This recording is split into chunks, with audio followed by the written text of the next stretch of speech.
Hello and welcome to another video. My name is Mickey and today I will show you how to make espresso with a soda bottle. Something like this. The idea of my channel is to provide DIY solutions for making your own coffee.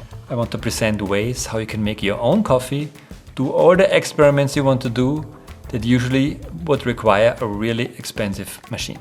I did not do yet a video where I show how I actually built this machine.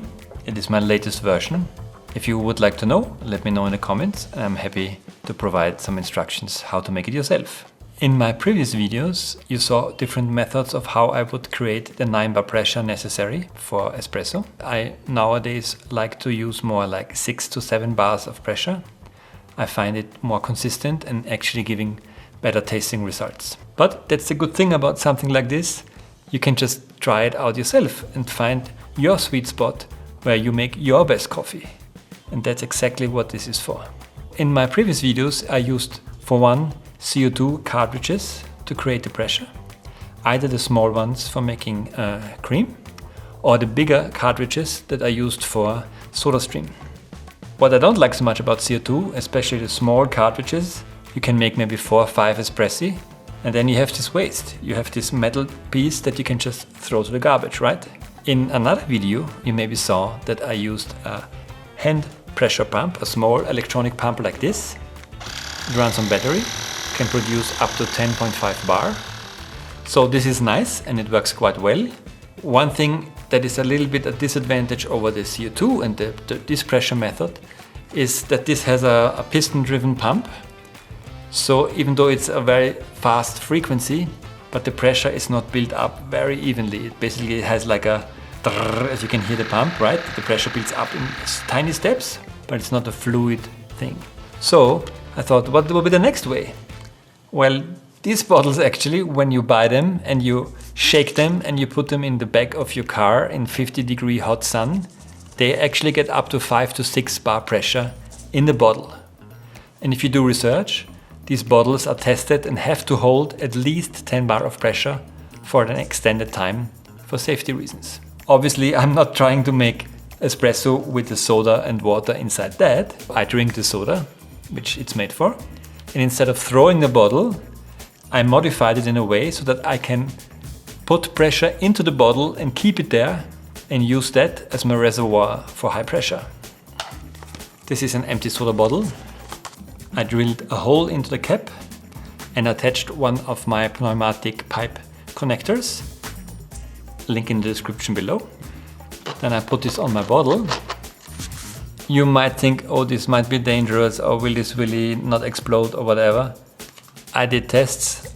I had it up to 15 bar pressure for more than one night and it didn't have any deformation, any cracks, nothing. And actually the way how these things do break, if they break, is the first start to deform wherever the weakest point of the material is, like kind of a blister appears, and then you get a crack there and the air releases there. It makes a loud puff, but there's no dangerous stuff flying off that could hurt you. I usually go up to 10, maximum 12, and with that I can pull up to 4 espressi with the air inside. How to get pressure inside? One way, of course, again, you could use your electronic pump. That's okay. But what I did, and I think is the most fun way and also the most environmentally friendly way, I bought a high quality manual pump. This goes up to 15 bars. I have here a pressure gauge that I can connect to my soda bottle, and on top I have this pressure valve where I can turn on and off the supply. My head pump, I connect it to my system, and then while watching the pressure gauge I can pump it up like so. To get about 12 bar of pressure takes about 1.5 minutes with this pump. Once I have the desired pressure, I turn it off, disconnect it, and we're ready to go.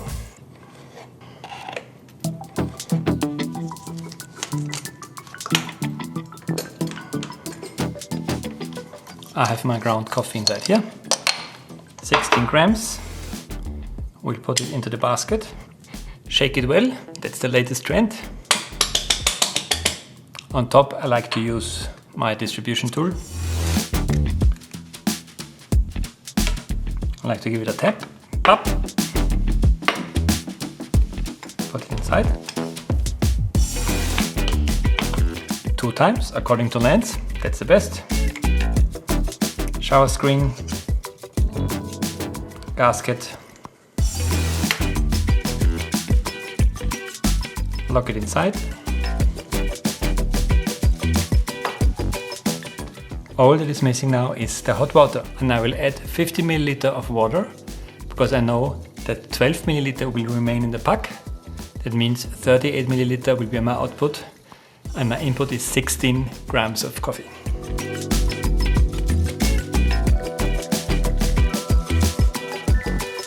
I close it.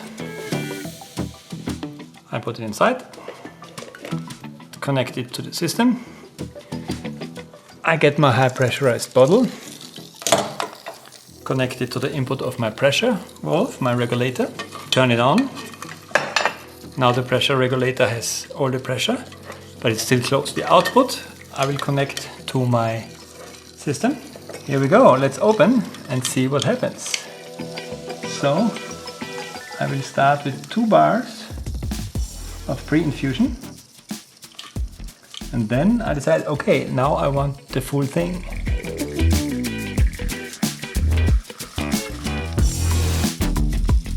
So in this case I go with 7 bar.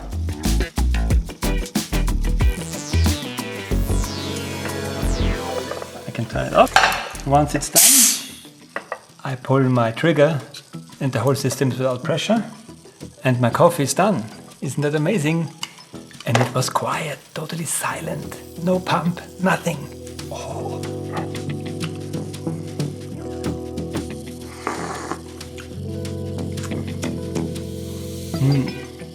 I hope you found this useful to see how to make espresso based on a soda bottle. Silent, but clean and super sweet espresso coffee. And as always, please don't subscribe. Instead, do something sweet and nice to another person today. Thank you and see you in the next one.